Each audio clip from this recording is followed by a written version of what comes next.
2 majors in the same month. Cutting corners made it worse, fucking around with fuck. The trap lead, Cooper flag made the right jump. When the plug got knocked, I started giving fronts. What's good? What's good? What's good, peoples? I came across an interesting exchange between Elliot Connie and Officer Brandon Tatum. Now, everybody is split on him. Some people call him a coon, and some people think he's fairly logical. I'm in the middle. I don't really know where I stand with it. I think he's just a pretty good grifter. That's neither here nor there. They're talking about research and how you're supposed to quantify something that is more legit than the other. I think there's a huge disconnect between both of their arguments. Elliot Connie is talking about one thing. He's talking about ultimately it come down to his feelings. I'm gonna shut up. I'm gonna let them cook, and we're gonna talk about it.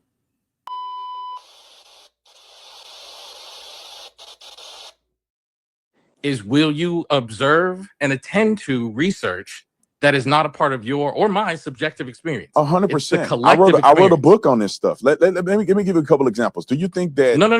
Wait. Okay. I want to hear your example. I mean, I want to hear your response clearly.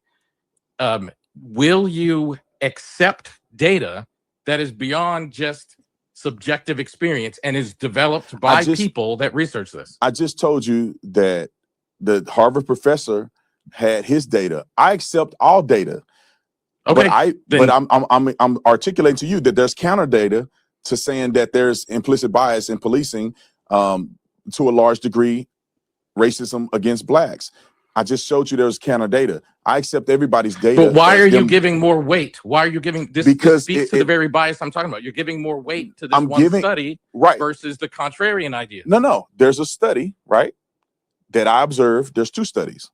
There's the pro and against. And then I have to go off my own experience. So based on that's not how learning happens. No. If you got a study, right, you have a study, just give both of them credit to say they both are correct subjectively. They both have a subjective perspective here. Both of them are correct. Now, I can't, how am I going to choose who's right and who's wrong in this? It has to go down to what are my experiences, and does my experiences as a law enforcement officer and all of the officers that I know match one of these experiences? Yeah, bro. Let's put it into perspective. Let's say you got a family member that is guilty of murder. They got DNA, ballistics, got them red-handed. They got testimony. Everything points to your family member for being guilty of this horrendous crime.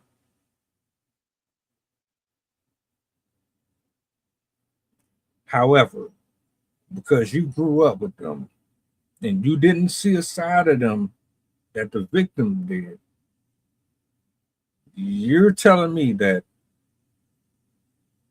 you're going to side with your feelings over the evidence because your experience with them doesn't place them in the act versus what this physical proof is doing. Is that what I'm gathering here? Maybe I could have done a better example. I think I know what I'm talking about. I don't like where this is going. That's not accurate. Not unless you're saying one is right and one is wrong. That is not accurate. Are you saying that the Harvard study is wrong? That is not what I'm saying.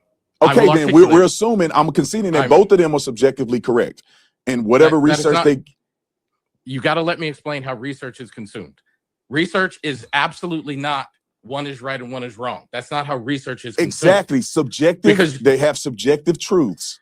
No, let me explain, because I'm trying to explain to you how research is consumed, because it's not a matter of one research study being right and one research study being wrong. There are many factors in the research study, meaning what kind of study was it? Was it a double-blind research study, which is the gold standard? Was it a meta-analysis, which compares all kinds of research? How many subjects were in that research? Research is weighted, so it's not just like one is right and one is wrong. No. You can I absolutely have two understand studies that. saying contrarian things, but one of them did far more rigorous things to get their Yes. response. And that is what separates one from the other. Because I know I'm pretty guilty of, I'm giving opinions about things that I've seen and observed, but there are folks that will literally go into your family history and go all the way back and then come back to you and say, look, you need to do more of this and do more of that. I came up with this, and in 1955, Elmer Fudd the 14th did this and did that, and this people do that. I don't have nothing against it. I'm not doing all that. I will give disclaimers. I will do a little digging. I will be as accurate with my point of view as possible. And I will course correct myself if I'm wrong. But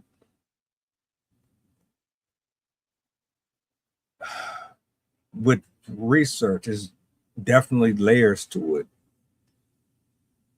If this is one of those situations where you're trying to make a decision on life or death, or you're trying to present your studies to a class, or you're trying to make a point to a family member or a spouse, you definitely have to have the most accurate information available. And whoever gives you the most accurate information should be the one that you're leaning towards more. It's not to say that the other person is wrong. It's just that the other individual went through vigorous measures to be as detailed as possible with giving you optimal decision making, if that makes sense. I could be wrong myself. That matters. Yeah, but you can also, and I agree with you, research can be wrong too. People can have malicious reasons to do research and have imperfect findings because they've intended it to be that way. I'm conceding to the fact that both of these research data points are objectively in good faith presented to the public. What I'm telling you is that you asked me, why do I lean more towards one than the other? I'm conceding that they both are fair, but then I have to go off of my lived experience. Let me give you an example. If you've been a clinician doing your job for 20 plus years, you have a study that says that Black people are not treated poorly whatsoever in your field, and you have one that says Black people are treated imperfectly all the time, more consistently.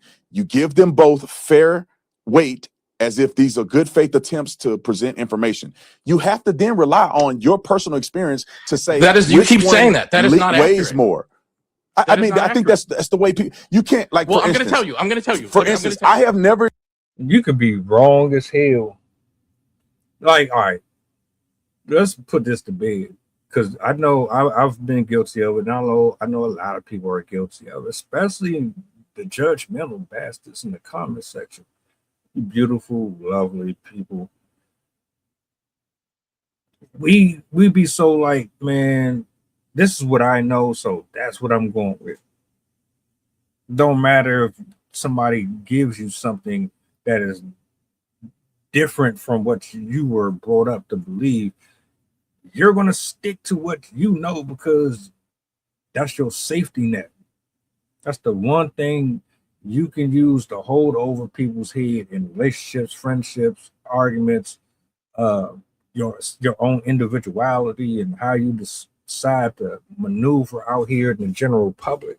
That's why people hold on to these ideologies so bad, man, because it gives them a sense of completion or like belonging or something. No, bro. Nah, that ain't it, brother. Nah, we're not about to do that. Experienced racial encounters on the police department ever by any of the officers. Most of the officers that I know that work in primarily black neighborhoods on the Georgia police officers, I mean, I actually mentored one of them. They are saying the same thing, that dude, majority of our encounters are not racist encounters. My white colleagues are not racist against black people. It's a rare thing to happen. So all of the people I know, all of the experience I have, when I look at the two data points, objectively, I'm saying that I believe in the Harvard study, a professor who did an incredible study, who balanced and weighed all of the data. I'm saying that I lean more towards believing what he's saying because that's also my experience. You lean more towards what benefits your agenda and your motives. My guy, I know 3-4 people that aren't racist. That's 3 or 4 people. What the hell they got to do with the rest of the city or the state? What they got to do with the rest of the police force, the fire department? See, this is why I understand the division between people when they say he's a pretty fair judge of character and he's this, that, and the third, or he's a sellout, or he's this. I see why in which I be talking about. You have to be able to say, I'm wrong. This is what I always thought. This is always what I believe. But what you're presenting me is more updated, more grounded, and it seems to be more accurate. So I'm just going to have to restructure the way that I was looking at it and concede. But most people don't want to do stuff like that. So if you're asking me why I'm covering it for that reason alone.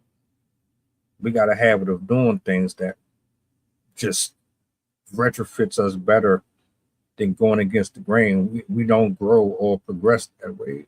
Anyway, y'all tell me what y'all thought about that in the comments. I'm out. Peace.